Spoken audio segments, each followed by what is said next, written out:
Hi, I'm Mike. I'm Scott. And I'm Mark. We are your screen machine product support team, and here's another quick tip. Hello, today we'll be going over our screen and our screen tension method and our 5/16T spider. So make it a little easier for the video, we've actually got the screen box outside of the unit. We're building this one for sale, so we haven't even assembled and put the box on it. So that's why we're doing it right on the ground here, a little easier for us if the timing's right. Then we're going to put it on the machine and do our test runs. But normally you would do this with it on the machine. But just so you can see, we're going to go over what screens we have in there, the different options, how they tension, all that kind of stuff. So right now we've got a wire cloth screen in the top, a side tension, and a typical end tension wire cloth screen on the bottom. Some things to note are that we do have carriage bolts in our screen clamp bars here. So these are side tension, they're clamped to the side. So at carriage bolts, you only need one person to tension these screens up. You don't need 2 wrenches, so one on either side. Then we've got our hillside washers that are oriented the right way. They've got the part number on the top, the tang in the hillside washers up the top of the slot. We've got our carriage bolts going all the way through these nylon locking nuts, so those are going to stay tight. We've got all of our screen rubber here, and then all of our screen rubber on our crown bars that go across the screen. We've got all that rubber in there as well. We've got both wire cloths on here, so we've got the square top rubber on the top, square top rubber on the bottom. If we were doing an end tension wire cloth in the bottom, we would have the round top.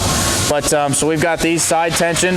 As you can see here, we've got 4 clamp bars on either side that run the length of the screen, one for each screen. Side tension it out that way until they're pretty much touching. Then you know that that's tight. It's down on the rubber. Make sure none of the rubber has gotten folded over. And then on the bottom deck here, we've also got a wire cloth, but it's an end tension. So if you come over to the side here, we'll show you our different tension methods and some things to point out.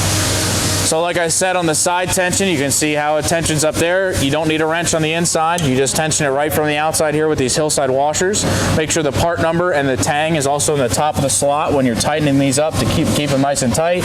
You've got your bolt through the nylock, so we've got the right size bolts in there, so that'll stay tight. And then on our end tension, we've got our end tension set up down here, 2 end tension bolts, and then our end tension U-nut, and then our crown bar that goes all the way across on that bottom deck. We've applied some anti-seize to those bolts as well. It makes it a little easier when you're loosening up or for the next guy that's doing it. And all you do when you're tensioning those end tension bars is you tension that until that camber is taken out of the bar and that bar is completely straight. So we can look down here, we can see our crown bar right along here. It's completely straight. We're down on the rubber. We're seeing a little bit of impact, so that's good. We know our screens are tight. You would just evenly tighten back and forth until you're evenly tensioned here. So like I said, top deck, we're going side tension on this unit. You can see all your side tension for the top deck here. You do need to remove this smooth start cover to get to the backs of some of them. And then your end tension, we've got 2 screens in there, 5x7, that have a stationary point in here that they're hooked onto on this end. And then on that end, that's where we end tension out. So we've got on each corner of this machine, we've got our end tension set up. You can see one there and then one on the opposite corner that's just going the opposite way. So that's the screen tension method that we've got in this unit. Typically, this is very common. The only other variation that I would say is the second most common is to have a side tension wire cloth on the top and then an end tension harp wire screen or piano wire screen on the bottom is another very common screen used in applications where there's a high moisture content or you're getting really small with your openings. A really small product is what you're wanting to get out of it. But this is going to be a pretty common setup.